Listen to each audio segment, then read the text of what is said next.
प्रदेश 24/7 में आपका स्वागत है। मैं हूं अर्चना मिश्रा। सबसे पहले रुक करते हैं आज की हेडलाइंस पर।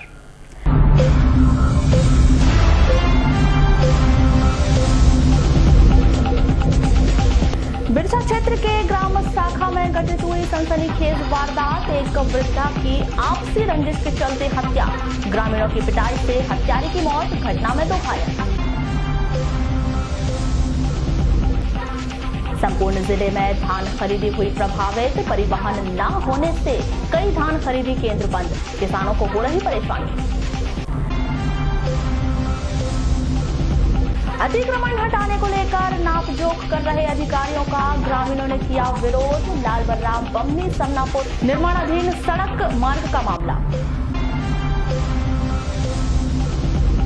कटंगी पुलिस ने 9 मोटर पंप के साथ 2 चोर को किया गिरफ्तार, आरोपी गए जेल। और 4 वर्षों से अटकी कंडम वाहनों की नीलामी प्रक्रिया, स्वास्थ्य विभाग नहीं कर रहा सार्थक प्रयास। और अब समाचार विस्तार से।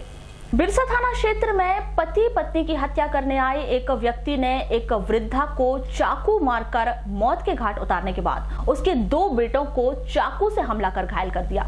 आपसी रंजिश के चलते ग्राम शाखा में बीती रात हुई इस सनसनीखेज वारदात में गांव वालों की पिटाई से हत्यारे की मौत हो गई। घायल दोनों भाई राजकुमार धुर्वे और विशाल सिंह धुर्वे को बिरसा के हॉस्पिटल में भर्ती किया गया। सूचना मिलते ही ग्राम शाखा पहुंची बिरसा पुलिस ने मौके पर वृद्धा फगनबाई धुर्वे और केवल सिंह मरकाम पिपरटोला निवासी का शव बरामद कर पोस्टमार्टम करवाकर उनके परिजनों को सौंप दिया। जानकारी के मुताबिक राजकुमार ने केवल सिंह की पत्नी मंजू से शादी की थी। इसी को लेकर दोनों के बीच आपसी रंजिश बनी हुई थी। चूंकि केवल सिंह मरकाम मंजू को प्रताड़ित करता था, इसीलिए वह अपने मायके में रह रही थी। मंजू के राजकुमार से शादी को लेकर केवल सिंह ने दुश्मनी पाल रखी थी और इस घटना को उसने अंजाम दिया था, लेकिन उसकी मौत ग्रामीणों की मारपीट से हो गई। मामले की जांच बिरसा पुलिस के द्वारा की जा रही है। वहीं इस मामले में मृतक के परिजन मनीराम मसराम ने बताया कि उसकी बहन और जवाई को मारने के उद्देश्य से केवल सिंह घर में घुसा था। क्या नाम आपका? मनीराम। ये कौन लगते हैं राजकुमार? ये जवाई है। जवाई। क्या घटना हुई इनके साथ में? रात में जो पहले हम लड़की का पहले पति दूसरा है जो ख़त्म हुआ, इनका लड़की का जो हमारी सिस्टर है। हाँ। तो 2013 में हमने उसको शादी दिए थे और 1 साल लगभग रही लड़की उसके साथ। उसके बाद मारना पीटना ये सब चालू हो गया, यानी लड़की घुसी नहीं रहती थी वहाँ पर। अच्छा। हफ्ते में कई बार झगड़े हो जाते थे इनके। अच्छा। तो फिर लड़की आ गई घर में अपने मायके। अच्छा। तो वहाँ पर 3.5 साल करीब घर में रही है हमारे घर। तो वहाँ पर से अभी 4 महीना करीब हुआ, ये नया वाला दामाद है। अच्छा। तो हमने इन्होंने आए हमारे पास, हम भी इनके पास गए। अच्छा। हमको थोड़ा अच्छा लगा तो हमने इनकी शादी जोड़ दी। अच्छा। और इस बीच में वो भी आए थे, तो उनसे हमने फैसले की बात पूरी कर लिए थे। कौन आए थे? वही जो पहले पति उनका। क्या नाम? केवल सिंह मरकाम। अच्छा। तो उनका 25,000 में उनका दावा टूट गया था। अच्छा। उनको समय भी बताए थे हम। समय दिए थे, उस समय में फिर वो लोग आए ही नहीं। अच्छा। तो भैया वो लोग आए नहीं तो हम कब तक अपनी लड़के को घर में रखते हैं। रिश्ते भी आ रहे थे बार बार। अच्छा। इससे पहले भी कई रिश्ते आए। अच्छा। इस घटना के संदर्भ में बिरसा थाना प्रभारी धर्मेंद्र शिवहरे ने आवश्यक जानकारी दी। गया था शाखा में, केवल सिंह मरकाम की जो पत्नी है वो उसको शाखा गांव का राजकुमार उसको लेके आ गया था, अपने साथ पत्नी बना के रख रहा था। इसी रंजिश को मानकर या इससे नाराज होकर उसने चाकू से उसकी माँ पे चोटें की कई सारी, जिससे उनकी मौत हो गई है। और उसको जो बचाने आए उसके लड़के राजकुमार और विशाल, उनको भी चाकू मार कर उसने घायल कर दिया है। और मारपीट के बाद बीच बचाव में उसको भी काफ़ी सारी चोटें आई हैं दूसरे पक्ष के द्वारा की गई हैं, जिसमें उसकी भी मौके पर मृत्यु हो गई है। दूरभाष पर चर्चा के दौरान उप निरीक्षक सहर्ष यादव ने कहा कि इस मामले में दोनों पक्ष पर आपराधिक मामला दर्ज किया गया है। इन दिनों स्ट्रांग रूम में रखी ईवीएम मशीनों की सुरक्षा पर विभिन्न प्रत्याशियों द्वारा सवालिया निशान लगाया जा रहा है और ईवीएम की सुरक्षा को लेकर तरह तरह की बात कही जा रही है। इसी बीच बालाघाट विधानसभा की समाजवादी पार्टी प्रत्याशी श्रीमती अनुभा मुंजारे ने मंगलवार को शासकीय पॉलिटेक्निक कॉलेज में रखी ईवीएम मशीनों का जायजा लिया, जिसके बाद उन्होंने बालाघाट विधानसभा क्षेत्र की रखी गई ईवीएम मशीनों को सुरक्षित बताया, लेकिन उन्होंने परसवाड़ा विधानसभा क्षेत्र की मशीनों की सुरक्षा पर कई सवाल खड़े किए हैं। मामले के संदर्भ में की गई चर्चा के दौरान श्रीमती अनुभा मुंजारे ने भाजपा प्रत्याशी गौरीशंकर बिसेन और राज्य सरकार पर शब्दों के कई बाण चलाते हुए स्ट्रांग रूम में रखी ईवीएम मशीनों की सुरक्षा पर अपने विचार कुछ इस प्रकार व्यक्त। लोकतंत्र का ये बहुत बड़ा उत्सव होता है चुनाव, और जैसा कि हम सभी जानते हैं कि मध्य प्रदेश में भी विधानसभा के चुनाव संपन्न हुए। 28 तारीख को हमारे बालाघाट विधानसभा क्षेत्र और इसके साथ साथ 5 विधानसभा क्षेत्रों का मतदान हुआ है।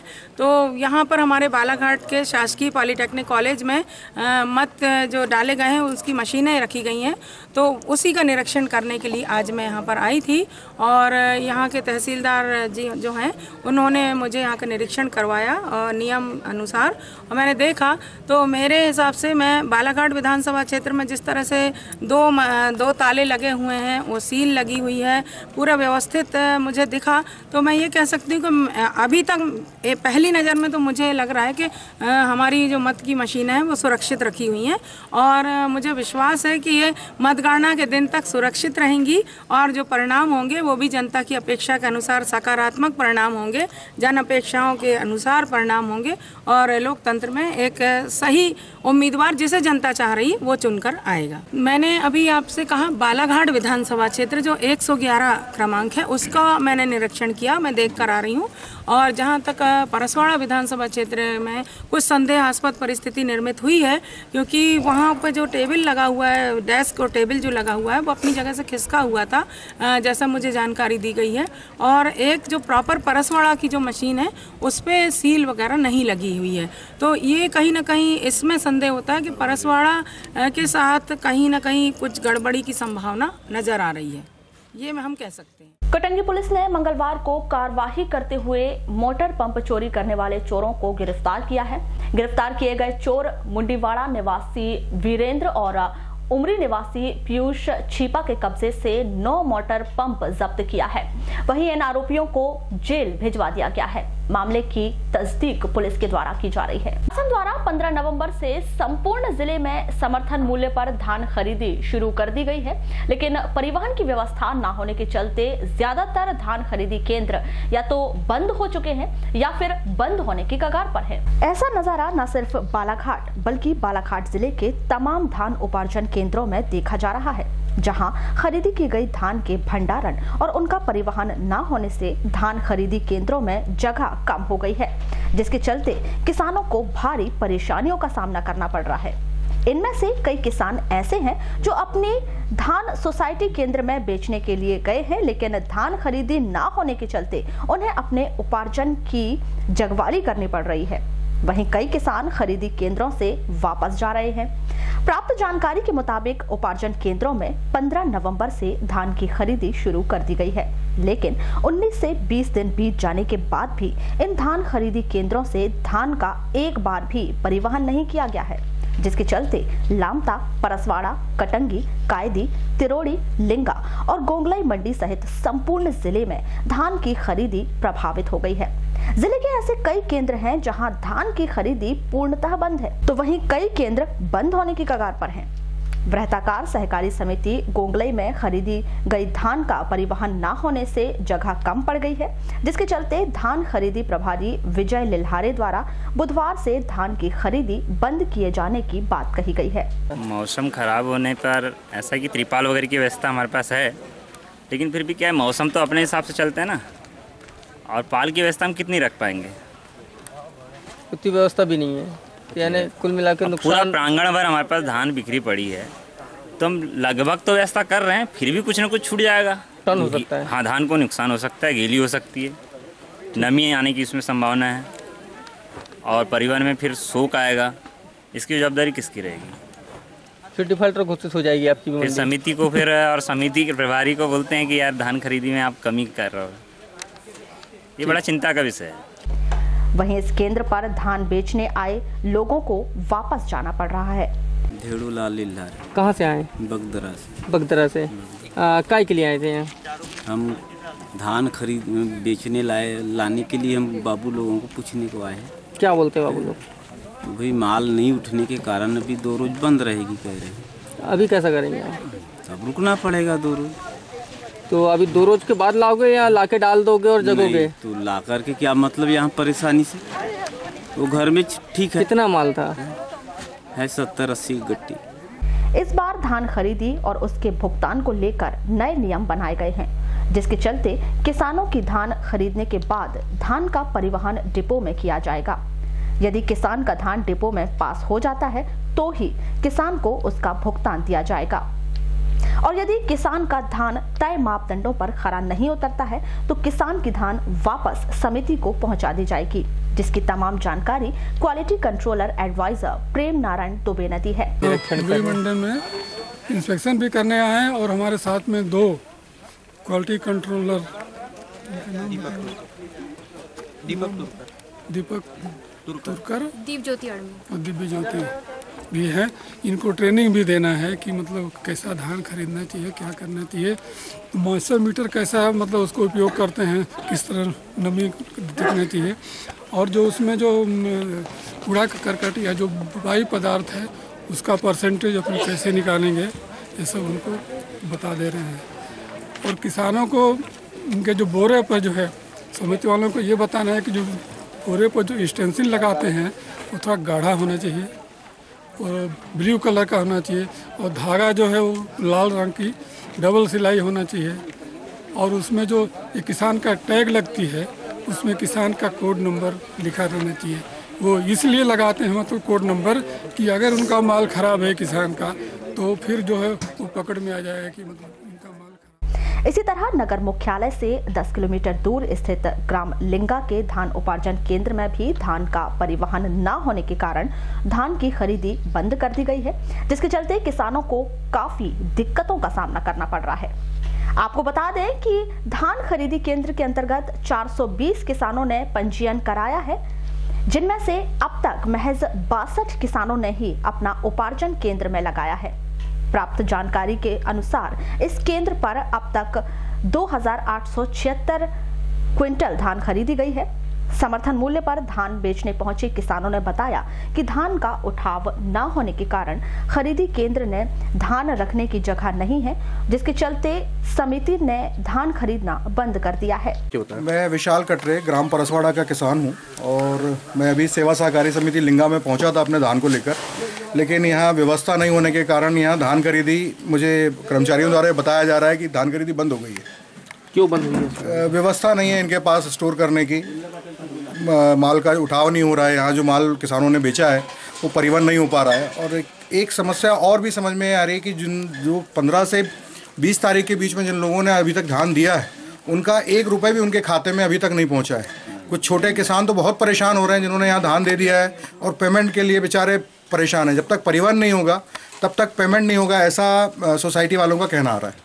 तो कर्मचारी क्या बोलते हैं? अभी कर्मचारी वही बोल रहे हैं कि जब तक यहाँ से माल नहीं उठेगा तब तक पेमेंट नहीं हो पाएगा, और माल अगर मान लो 6 महीने नहीं उठा तो क्या किसान वैसे ही घूमते रह जाएगा, और तो पैसे की तो समस्या रहेगी किसान के साथ। तो शिकायत करेंगे इसकी आप? बिल्कुल शिकायत तो करना पड़ेगा। मेरा नाम दीपक कुंडलेकर है। कहाँ से आया? बालाघाट सरेका से। सरेका धान लिंगा में मेरी खेती है तो यहीं से सब कुछ हो। तो ये बताइए सर, यहाँ पे कैसे आना हुआ था? यहाँ पे कल से ला के रखा हुआ, आज तक नंबर नहीं लगा हुआ है, क्योंकि धान में इतनी पड़ी हुई है तो ये लोग भी क्या करेंगे। उठाव नहीं होने के कारण कम से कम 40 से 50 ट्रक माल पड़ा हुआ है इन लोगों का अभी गिना हुआ। तो फिर कैसे करेंगे? जैसे देख रहे हैं कि मौसम में भी बदलाव आ रहा है, इन लोगों की भी परेशानी बढ़ेगी, किसान की परेशानी सबसे ज़्यादा बढ़ रही। तो आप घर ले जाएंगे धान अपनी?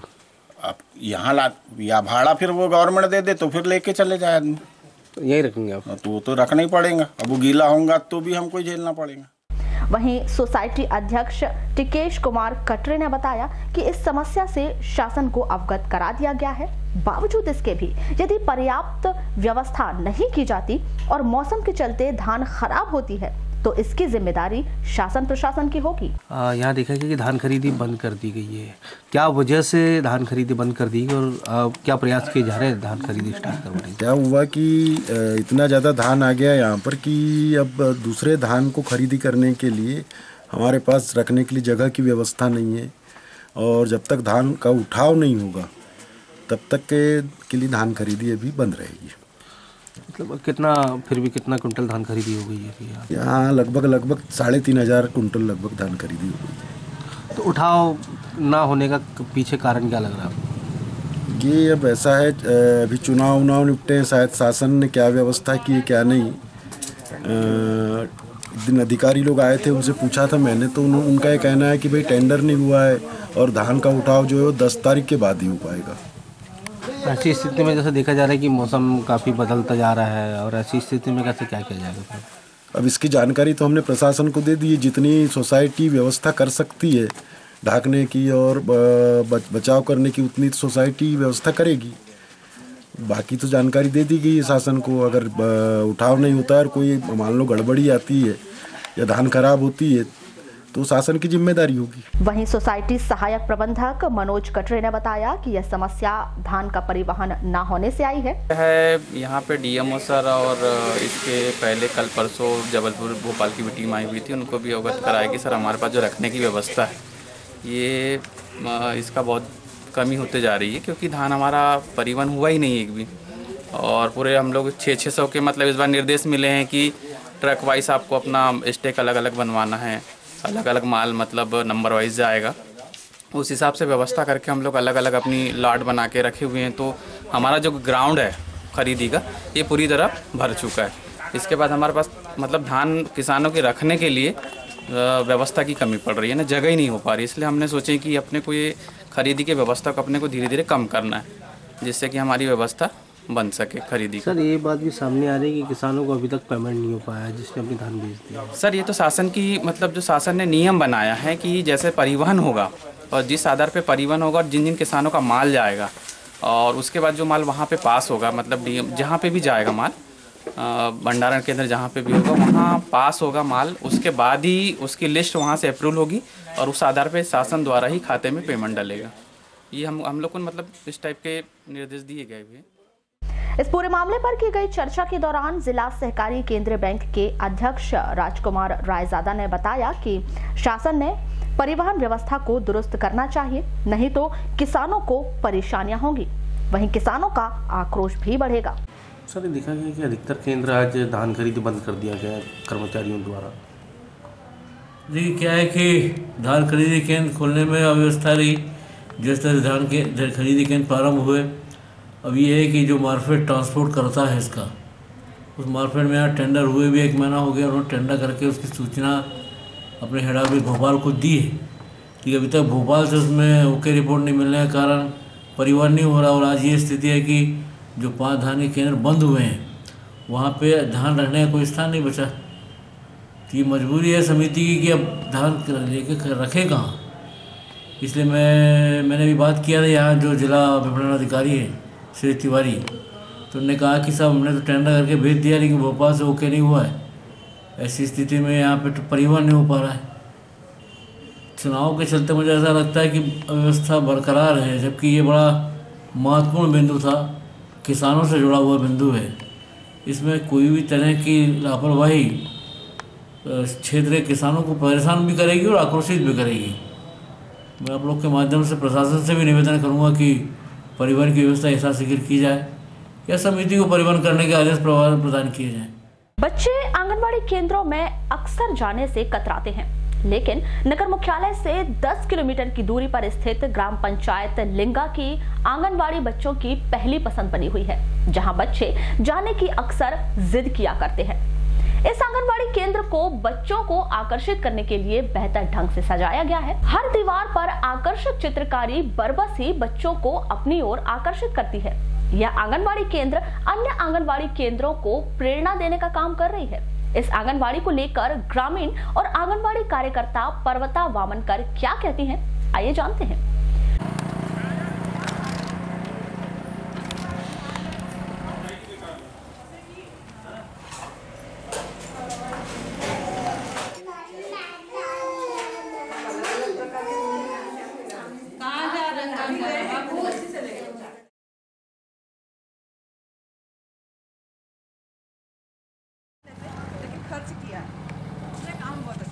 समीना शेख। यहीं रहते हैं आप? हाँ, यहीं रहती हूँ। आप क्या ये इतनी अच्छी आंगनबाड़ी, बहुत अच्छा लग रहा है। मतलब फिर भी क्या बच्चों को क्या फायदा मिलेगा इससे? इससे बच्चों को बहुत अच्छी शिक्षा मिल रही है और बच्चे लोग यहाँ आकर के खुश हो जाते हैं, पढ़ते लिखते घर में बताते हैं जा कर के, ये सब हमको सिखाया जाता है करके। रेखा मेंडेकर। दीदी, जैसे आप यहाँ पर आए हैं, ये मेरी बेटी आती है, डेली आती है, आने के लिए जिद भी करती है। कोई अगर नहीं छोड़े तो छोड़ देना पड़ता है, वापस भी लेने के लिए आते हैं, दूर है आंगनवाड़ी तक, और आके घर में बताती है क्या पढ़े। अच्छे से बोलते नहीं आता पर थोड़ा बहुत बता लेती है कि कुछ पढ़े जो मैडम जी ने क्या बताए। तो कोशिश करती है, मतलब जैसा आता है उसको उसी हिसाब से रखना। अच्छा, बच्चों को ये लगाव कैसे लगा कि हमें आंगनबाड़ी जाना है? पहले तो पास में थी, फिर ये सब तो पास में छोड़ देते थे पापा जी इसके। अब दूर आई तो फिर डेली आती थी, फिर यहाँ की रौनक देख के, खिलौने है खेलने का, वो सब देख के फिर अब जिद करती है मैं जाऊँगी करके। सुविधा देख के आकर्षित हो रहा है। मेरा नाम पर्वता वामनकर। सर, इसमें शासन की मंशा है कि गांव में आदर्श आंगनबाड़ी केंद्र हो। आदर्श आंगनबाड़ी केंद्र में जैसे पेंटिंग की व्यवस्था की गई है, तो छोटे छोटे जो बच्चे हैं इस चीज़ को देख कर के उनका मानसिक विकास हो रहा है। दूसरे बाहरी वातावरण को देखकर वो देख रहे हैं क्यारियाँ है, फूले है, पेड़ पौधे हैं, सभा मंच बना है, तो बच्चे एक प्रकार से क्या उनमें भाषण कला, बोलने की कला, इन सब चीज़ों का उनमें विकास हो रहा है। वहीं इस संदर्भ में सरपंच तुलसीराम कावरे ने कहा कि इस आंगनबाड़ी केंद्र को एक मॉडल की तरह तैयार किया जा रहा है। देखो क्या है, जो मैं जो सरपंच बना, जब ये आंगनबाड़ी केंद्र का है, केंद्र क्रमांक 4 है, हमको यहाँ पे क्या है, ये लिंगा से हट्टा मार्ग है और इस मार्ग पे हमको ये आंगनबाड़ी को बनाना था और इधर से बहुत सारे गाँव आते हैं इस ब्लॉक के। तो इस आंगनबाड़ी को हमको एक जैसे आदर्श ग्राम पंचायत है उसे आदर्श आंगनबाड़ी बनाना था, क्योंकि आदर्श आंगनबाड़ी बनाने में क्या है, हमारा जो ग्राम है यहाँ पे सभी समुदाय के लोग निवास करते हैं और मेरा उद्देश्य था कि यह केंद्र इतना अच्छा बने कि जो पढ़ाई का जो निचला स्तंभ है ग्रामीण अंचल में जो निचले स्तर पे जो पढ़ाई होता है और जो अपने बच्चे को जो आंगनबाड़ी परवरिश के लिए जो भेजते हैं, उसमें एक लगना चाहिए कि एक लिंगा ग्राम है, वहाँ एक आंगनबाड़ी जो केंद्र है उसमें एक मॉडल टाइप का एकदम लगना चाहिए कि जो एक आदर्श ग्राम पंचायत है तो एक आदर्श आंगनबाड़ी भी लगनी चाहिए। उस पर्पज़ पे मैंने इसको बनवाया हूँ। क्या क्या फैसिलिटीज है इसमें अभी? क्या क्या सुविधा है? देखो, इस आंगनबाड़ी केंद्र में सारी सुविधा है, जो जितने भी आंगनबाड़ी केंद्र होंगे इस बालाघाट ब्लॉक में, जो सुविधा है उससे बहुत सारी सुविधा है। यहाँ बच्चों को आकर्षित करने के लिए पूरे चित्रकला वगैरह हैं। हमने जो अंदर जो टाइल्स भी लगाए, हमने किचन रूम जो बनवाए एकदम मॉडल बनवाए और बच्चों को प्रोत्साहित करने के लिए जो बाग बगीचे भी लगवाए, यहाँ पे एक मंच भी बनवाए और अभी कुछ काम बाकी भी है यहाँ पे साफ सफाई वाला। आने वाले भविष्य में जो शासन के जो निर्देश रहेंगे उस हिसाब से यहाँ पे शायद भविष्य में कंप्यूटर सिस्टम भी हो जाए। विधानसभा चुनाव को लेकर 11 दिसंबर को शासकीय पॉलिटेक्निक कॉलेज में मतों की गणना की जानी है, जिसकी तमाम तैयारियां प्रशासन के द्वारा की जा रही हैं। मतदाताओं के द्वारा ईवीएम में डाले गए मतों की गणना के लिए प्रत्येक विधानसभा क्षेत्र में 14-14 टेबल की व्यवस्था की जाएगी। डाक मतपत्रों की गणना के लिए प्रत्येक विधानसभा क्षेत्र के लिए 2-2 अतिरिक्त टेबल लगाई जाएंगी। सबसे पहले डाक मतपत्रों की गणना की जाएगी, इसके आधे घंटे बाद ईवीएम के वोटों की गणना की जाएगी। विधानसभा क्षेत्र बैहर में मतों की गणना 22 चक्रों में पूर्ण की जाएगी। इसी तरह विधानसभा क्षेत्र में 21 चक्र, परसवाड़ा में 21 चक्र, बालाघाट में 20 चक्र, वारासिवनी में 17 चक्र, कटंगी में 18 चक्रों में मतगणना की जाएगी।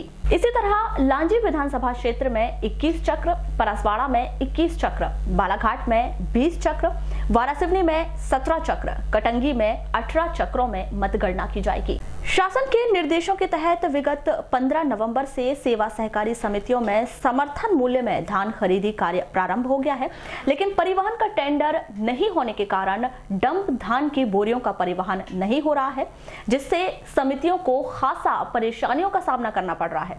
जिले सहित क्षेत्र के कुछ समितियों में मंगलवार से समर्थन मूल्य में धान खरीदी कार्य बंद हो चुका है।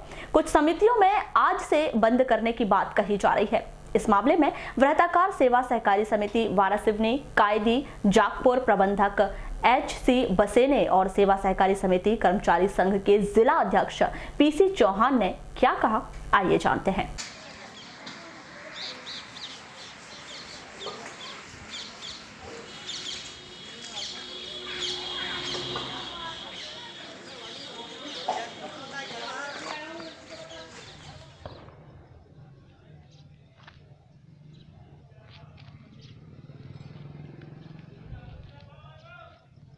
सर आपका पूरा परिचय? मैं PC चौहान, सेवा सहकारी समिति अतरी साउंगी में सहायक प्रबंधक के पद पर पदस्थ हूँ। सर आप जिला अध्यक्ष भी संघ के? हाँ सर, ये तो धान खरीदी की जिले में जो 126 सोसाइटियाँ हैं उनमें कर्मचारी यूनियन के मैं अध्यक्ष हूँ। सर क्या स्थिति है अभी धान खरीदी की? स्थिति तो सर ये है कि शासन के प्रोग्राम के अनुसार 15 नवंबर से 15 जनवरी तक का प्रोग्राम था, जिसके कारण कुछ सेंटर हमारे जिले के प्रभावित हो चुके थे, जो समय अभाव में किसी लॉस असेस्ट के कारण लॉस में गई सोसाइटी। इसके चक्कर में शासन ने उन केंद्रों को प्रभावित कर दिया था। उसके बाद भी ले दे करके जैसे ही सेंटर जो ओपन किए गए, इसका जो निरंतर करीब 8 से 10 दिन बाद सेंटर शुरू हुए हैं। सेंटर शुरू करने के लिए आदेश मिले, बारदाने आ चुका है, लेकिन ये विडम्बना का विषय है कि सरकार ने अभी तक परिवहनकर्ताओं का टेंडर पास नहीं किया। सर आपका पूरा परिचय? मैं हुकुमचंद बसेने, संस्था प्रबंधक, वृत्ताकार सहकारी समिति वारासिवनी, कायदी और सेवा सहकारी समिति जागपुर। सर ये तीनों समितियों का प्रभार है आपके अंदर में, तो अब तक खरीदी में क्या स्थिति है? खरीदी शासन स्तर पे 15/11/2018 से चालू कर दी गई है, परंतु शासन की ओर से चुस्त दुरुस्त व्यवस्था नहीं है। बारदाने भिजा दिए तो, परंतु परिवहन की व्यवस्था नहीं है। और क्या कहते हैं, जो हम धान खरीदी कर रहे हैं उसमें क्या शॉर्टेज आता है ज़्यादा, और 48 घंटे में माल उठाने का शासन स्तर पे हमारे को पत्र जारी किया गया है। तो 48 घंटे के 15/11 से आज पौन महीना 20-22 दिन हो गया जो धान का उठाव नहीं हुआ, जिसमें शॉर्टेज आता है उसमें धान खरीदी प्रभारी और संस्था प्रबंधक से वसूली की जाती है। सर जागपुर और कायदी में जो खरीदी होती थी, कितना माल अभी डंप पड़ा हुआ परिवहन नहीं होने से? कायदी में अभी 94 किसानों का 2805 कुंटल खरीदी हो चुकी है, जिसका एक भी परिवहन नहीं हुआ है। और जागपुर में 90 किसानों से खरीदी हो गई 2601 कुंटल, जिसका भी परिवहन नहीं हुआ है। और जागपुर में खुले आसमान के नीचे प्रांगण में पूरा धान का अभी छल्ली लगा के हमने रखी हुई है। सर मौसम भी बन रहा है, अगर बारिश होती तो ऐसी स्थिति में पूरी बारिश होती तो सिर्फ पाल पन्नी की व्यवस्था करना है, जो समिति को नुकसान होगा। और पाल पन्नी से भी समस्त क्या कहते हैं, धान से पानी से बचाव नहीं हो सकता। सर आपका पूरा परिचय? मैं डॉक्टर टूप Singh Pardi, marketing society Waraseoni. Sir शासन के द्वारा 15 नवंबर से धान खरीदी प्रारंभ की गई, आपके यहाँ प्रारंभ क्यों नहीं हो पाई अब तक? हमारे यहाँ क्या हुआ है कि हमको जानकारी बाद में दी गई, लेट जानकारी दी गई, और क्या है उनका कहना था कि कार्रवाई पूरी नहीं हुई है, परिवहन टेंडर नहीं हुए हैं, और हमें सामग्रियाँ भी नहीं दी गई अभी तक। जो आवश्यक सामग्री जो खरीदी के लिए होती है वो भी नहीं दी गई। तो अभी तक हम उसके कारण रुके हुए थे, मगर अब वृत्ताकार वारासिवनी 2 में जो हमारे को मिला है मार्केटिंग को, उसमें कार्रवाई मतलब पूरी हो चुकी है। अब हम मतलब धान खरीदने की स्थिति में आ गए हैं, 1-2 दिन धान खरीद लेंगे। तो बारदाने कितने पहुँचे अब तक आप? बारदाने यहाँ पर पहुँचे हैं 5000। 5000। कितने गांव के कृषकों को यहाँ खरीदी की जाएगी पहली बार जो खरीदी की? हाँ, हमको मैंने वारासिवनी वृत्ताकार समिति से 5 गांव मिले हैं, मतलब है ना, एक मुरझड़, एक सोनमटोला, चंदौरी, वारासिवनी, कोशी टोला। एक महिला ने खुद को आग के हवाले कर दिया, जिसकी जिला अस्पताल लाते समय मौत हो गई। मृतिका शिवनबाई विश्वकर्मा ग्राम कचनारी साले टेकरी निवासी है। जानकारी के मुताबिक 3 दिसंबर को जब शिवनबाई के परिजन घर के बाहर बैठे थे, उसी समय आग की लपटों में घिरी शिवनबाई आंगन तक जा पहुंची, जिसकी आग को पति के द्वारा कंबल डालकर बुझाया गया। आग से झुलसी महिला को जिला अस्पताल में भर्ती किया गया, जिसे चिकित्सकों ने मृत घोषित कर दिया। स्वास्थ्य विभाग की उदासीनता के चलते 4 वर्षों से विभाग की करीब 1 दर्जन कंडम वाहनों की नीलामी नहीं हो पाई है। आपको बता दें कि स्वास्थ्य विभाग में मौजूद कंडम वाहनों की नीलामी ज्वाइंट डायरेक्टर जबलपुर कार्यालय की अनुमति के बाद की जाती है। स्वास्थ्य विभाग के वरिष्ठ अधिकारियों की माने तो कंडम वाहनों की नीलामी प्रक्रिया में इन वाहनों को जिला मुख्यालय से जबलपुर ले जाना आवश्यक है, लेकिन इन वाहनों को ले जाने में इतना खर्च हो जाता है कि वाहनों की कीमत भी नहीं निकल पाती। स्वास्थ्य विभाग में पिछले वर्षों में 38 कंडम वाहन मौजूद थे, जिनमें नीलामी को लेकर प्रयास किए गए, लेकिन 2018-19 तक 20 कंडम वाहनों की नीलामी हो पाई है। बाकी वाहनों को लेकर अब तक ठोस कार्रवाई नहीं की गई है और यह वाहन जिला अस्पताल के पिछले हिस्से में कई वर्षों से धूल खा रहे हैं। इस संदर्भ में पद्मेश न्यूज की टीम ने स्वास्थ्य विभाग के वाहन शाखा प्रभारी श्री नागपुरी से चर्चा की, तो उन्होंने क्या कहा, आइए जानते हैं।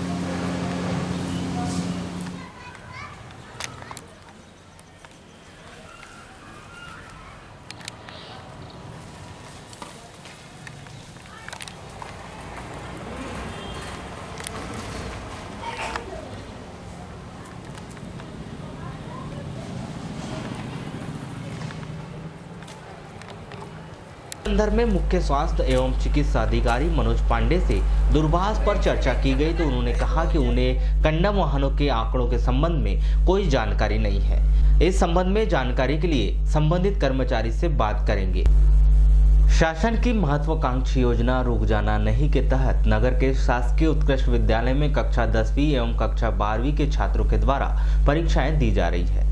मंगलवार को कक्षा 10वीं के छात्रों ने संस्कृत विषय का पर्चा हल किया। आपको बताया कि रुक जाना नहीं योजना के अंतर्गत विद्यार्थी जो बोर्ड की मुख्य परीक्षा में कुछ विषयों में अनुत्तीर्ण हुए थे, उन्हें शासन के द्वारा पुनः अवसर दिया गया, जिसके तहत इस परीक्षा का आयोजन किया गया है।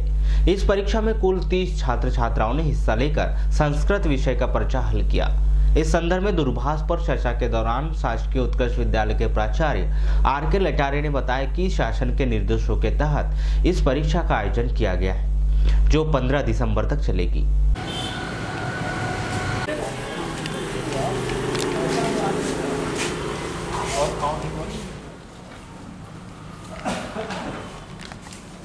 सर कितने समय स्टार्ट हुई एग्जाम? कितने समय से स्टार्ट हुई है? पीजी कॉलेज वर्तमान में चारों ओर से अतिक्रमण से घिरा हुआ है, जिसको लेकर अब तक प्रशासनिक स्तर पर कोई कार्यवाही नहीं की गई है, जिसके चलते छात्र छात्राओं को आवागमन में काफी दिक्कतों का सामना करना पड़ रहा है। इस संदर्भ में दूरभाष पर चर्चा के दौरान कॉलेज के प्राचार्य प्रवीण श्रीवास्तव ने बताया कि अतिक्रमणकारियों पर सीधे कार्यवाही करना हमारे क्षेत्राधिकार में नहीं है, जिसको लेकर नगर पालिका और एसडीएम को पत्र लिखा गया है। इस संदर्भ में वे आचार संहिता के बाद वरिष्ठ प्रशासनिक अधिकारियों से चर्चा करेंगे। नगर के वार्ड नंबर 4 बूढ़ी स्थित बाल हनुमान मंदिर में संगीतमय श्रीमद् भागवत महापुराण ज्ञान महायज्ञ का आयोजन 4 दिसंबर से किया जा रहा है। इसी कड़ी में आज कलश यात्रा निकाली गई। यह कलश यात्रा बाल हनुमान मंदिर से नगर भ्रमण कर वापस मंदिर में संपन्न हुई। इस कार्यक्रम के संबंध में वार्ड नंबर 11 के पार्षद रामलाल बिसेन के द्वारा आवश्यक जानकारी दी गई।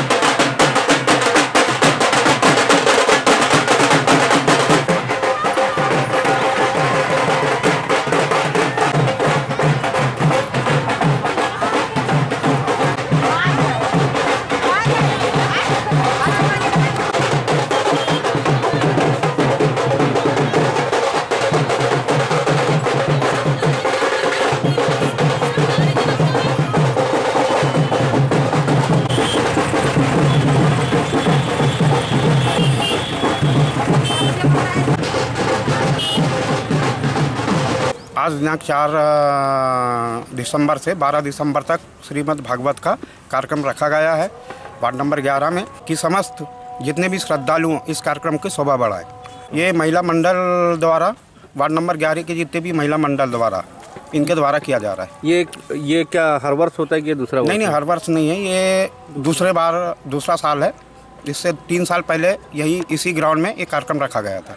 कटंगी के सामुदायिक स्वास्थ्य केंद्र में वर्तमान में स्वास्थ्य सेवाएं पूरी तरह से लड़खड़ा चुकी हैं।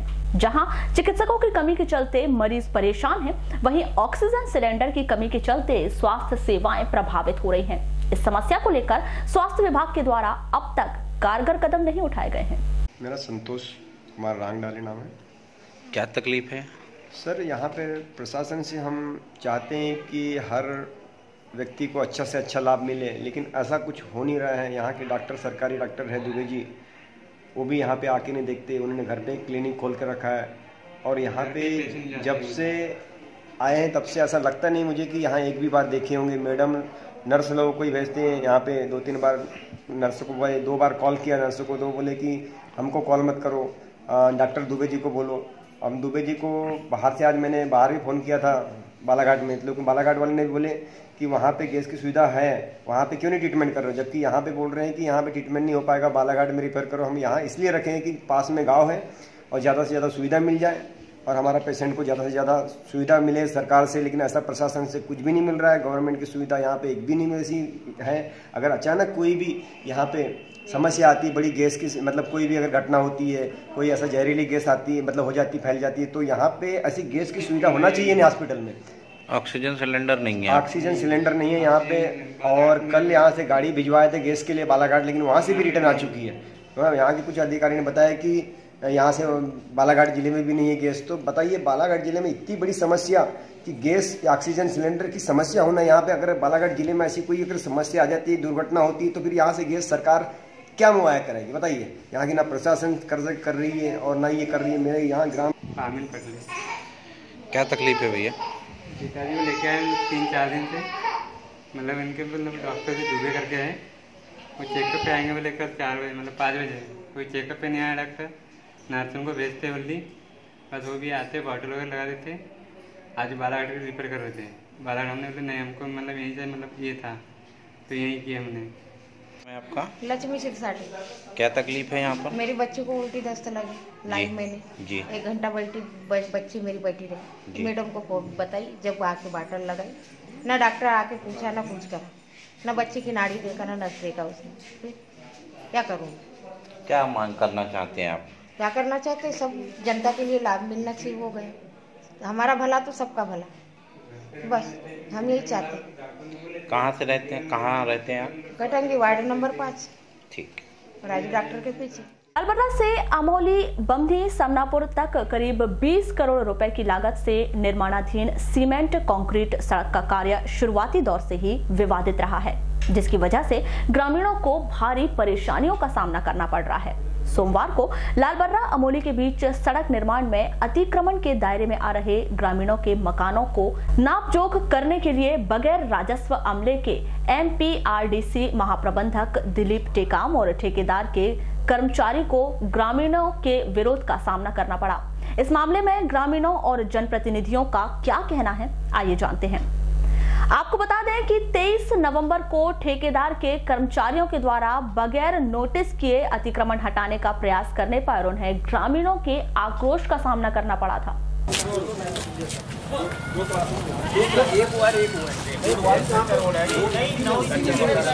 इसको साहब इतनी मजबूत कर दीजिए कि फिर वो हमेशा के लिए कोई दिक्कत ना। 1000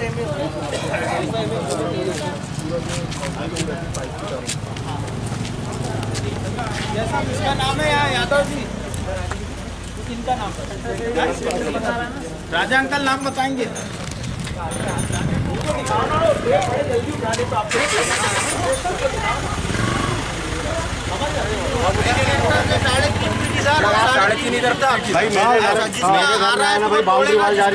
मैं सबसे पहले मैं तोड़ने के लिए तैयार हूँ। मैं भी तोड़ने के लिए तैयार हूँ। एक बार जो होना हो जाए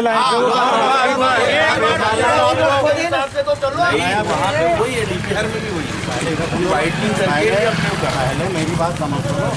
अब जो मैं बोल रहा हूँ वहाँ ये नाली ठीक है, आपके प्रावधान में नाली नहीं है, पर यदि वहाँ पर पंचायत की नाली पड़ रही है तो उसका क्या होगा? पहले बात समझो, आपकी रोड में पंचायत की नाली पड़ रही है तो नाली का क्या होगा? टूट जाएगी तो कहाँ पानी कहाँ जाएगा फिर? यदि वो टूट जाएगी तो पानी कहाँ जाएगा? पानी देखते देखते ही आप तो साथ में थे। अरे मैं नाली के अंदर ही अंदर हमने नाप किया है। नाली के अंदर नाप किया बस। अच्छा ठीक है, यदि नाली वहाँ पर नाली के अंदर आपने नाप किया, ये सब ठीक है। बाकी यहाँ पर टेंकर से होना था ना, जैसे 7 मीटर है तो 3.5 मीटर उधर 3.5 मीटर। हाँ ये बात सही है। ये बात तो आज BOT अधिकारियों के साथ में समनापुर रोड जो लालबर्रा मुख्यालय से चालू हुआ है, इसका निरीक्षण किया गया। चूँकि यह रोड पक्का बन रहा है, इसमें हमने अधिकारियों से निवेदन किया कि कोशिश ये करें कि ज़्यादा तोड़ फोड़ ना हो और जहाँ जहाँ पर्याप्त मात्रा में जहाँ जगह है वहाँ पर पक्की रोड बनाई जाए। नाली की भी हमने इनसे डिमांड की है और हमने इनके साथ निरीक्षण किए। जिन जिन लोगों के टीन शेड आ रहे हैं वो टीन शेड सब लोग स्वेच्छा से अपने हटाने हम लोग सब तैयार हैं। मैं खुद भी, मेरा भी जो टीन शेड आ रहा है उसको भी हटा रहा हूँ और शासन प्रशासन की तरफ से इनको पूरी मदद हम लोग कर रहे हैं, जनप्रतिनिधि लोग मिलकर, ताकि शहर में एक अच्छी सुंदर गुणवत्ता वाली एक रोड बन सके। क्या है, लालबर्रा विकास खंड की ये जो लालबर्रा से समनापुर मार्ग जो निर्माण हो रहा है, ये हमेशा विवादों में रही है। हमेशा ये सड़क की मांग हम लोगों द्वारा की जाती थी कि यहाँ पे जो मुरुम की जगह मट्टी डाल के जो बेस किया जा रहा है, आज शहर के तरफ आज नाप हुआ गया है उच्च अधिकारी द्वारा और ठेकेदार के अधिकारी द्वारा नाप किया गया है। जो पक्षपात रूप से मेरा मांग है कि पक्षपात रूप से सड़क का निर्माण होना चाहिए और एस्टीमेट के आधार पे होना चाहिए। दोनों तरफ जो नाली का एस्टीमेट है वो नाली बनना चाहिए, पुलिया की जगह पुलिया बनना चाहिए और 20 सेंटर से सड़क की नाप होके सड़क का निर्माण होना चाहिए। अगर ठेकेदार और विभागीय अधिकारी ऐसा नहीं किए तो उच्च स्तरीय कार्रवाई की जाएगी। तो क्या चौड़ाई सड़क की अभी? और रोड के निर्माण के लिए आज MPRTC के अधिकारी आए थे, लेकिन उन्होंने राजस्व विभाग के एक भी कर्मचारी को नहीं लाया। दूसरी चीज़, जो रोड अभी बनी हुई है, ग्रामीण लोगों का कहना है और गांव के नागरिकों का कहना है कि ये रोड जो बनी हुई है उसको उखाड़ के नया बेस डलवा के रोड बनाई जाए। नियम अनुसार तो वैसे ही होना चाहिए, लेकिन ठेकेदार के माध्यम से और यहाँ के कुछ राजनेताओं के माध्यम से ऐसा लग रहा है कि वो दूध पालिश करने के प्रयास में है। हम लोग अगर निश्चित रूप से हम लोग सामूहिक रूप से ये प्रयास करेंगे कि अगर उन्होंने बेस नहीं डाला नया बेस, तो ये रोड हम बनने नहीं देंगे और हम सार्वजनिक रूप से सारे लोग जाके स्टे लाने की कोशिश करेंगे। सर अभी क्या कहना आ रहा है उनका? सर अभी उन्होंने बोला तो है हम बेस नया डलवाएंगे, अगर बाय द वे काम चालू होते समय अगर उन्होंने बेस नहीं डलवाया तो हम कोई भी काम यहाँ चालू नहीं होने देंगे। मैं दिलीप टेकाम, सहायक महाप्रबंधक MPRTC। ये ADB रोड है लालबर्रा से समनापुर, 1.4 किलोमीटर इसकी लेंथ है। चलिए यहाँ पर थोड़ी सी दिक्कत हो रही थी, किसी का टीन शेड है तो किसी की बाउंड्री आ रही है, तो वही हम चेक कर रहे थे कहाँ पर हमको दिक्कत हो रही है। तो सर कितनी चौड़ाई ली जा रही है रोड की अभी यहाँ पे? जो हमारे कैरिज वे है वो 7 मीटर का है। टोटल 7 मीटर की रोड है क्या? 7 मीटर की 21 फीट। हाँ 22-23 फीट। नहीं, अभी तो किसी को नोटिस नहीं दिया है।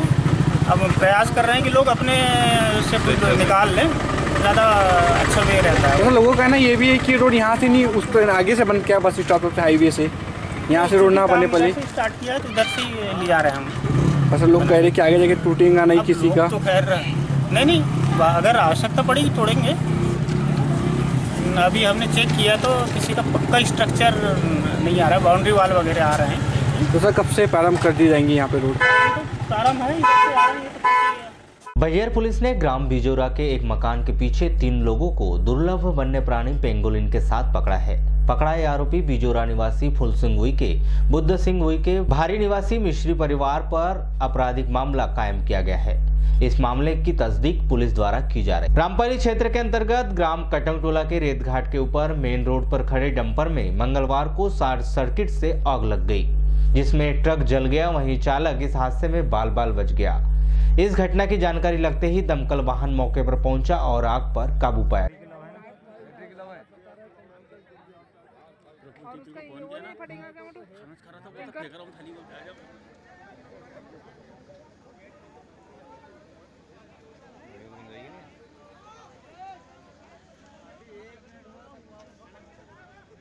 पत्नी और बच्चों के रहते एक 18 वर्षीय लड़की को घर में रखने के उपजे विवाद से परेशान एक व्यक्ति ने फांसी लगाकर आत्महत्या कर ली। यह घटना रूपजर थाने के सोनगुड्डा के ग्राम दुलापुर में 3 दिसंबर को घटित हुई। मृतक अकबर सिंह टेकाम की मौत के सदमे में गिरने से घायल 18 वर्षीय गर्भवती लड़की को जिला अस्पताल में भर्ती किया गया है। वारासुनी कटंगी मार्ग पर जवाहर नवोदय विद्यालय के सामने 2 बाइक की भिड़ंत होने से 3 लोग घायल हो गए, जिनका उपचार सिविल अस्पताल में जारी है। वहीं 68 वर्षीय चैनलाल पटले को जिला अस्पताल रिफर किया गया है। घायल हुए जगराम धानेश्वर सावंगी निवासी है। बुलेटिन के अंत में एक बार फिर नजर डालते हैं आज की हेडलाइंस पर।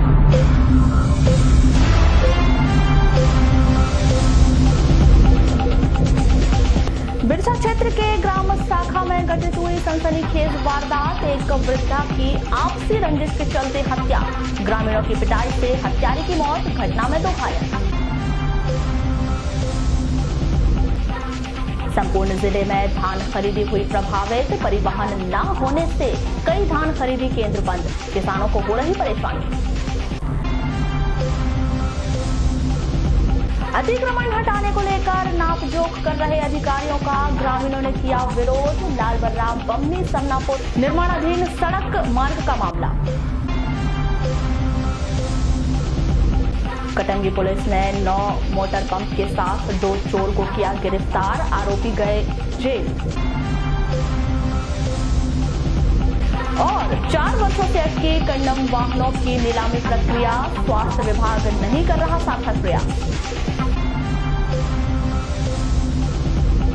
तो ये थी अब तक की खास खबरें। अगली न्यूज बुलेटिन के साथ फिर मुलाकात होगी, तब तक के लिए नमस्कार।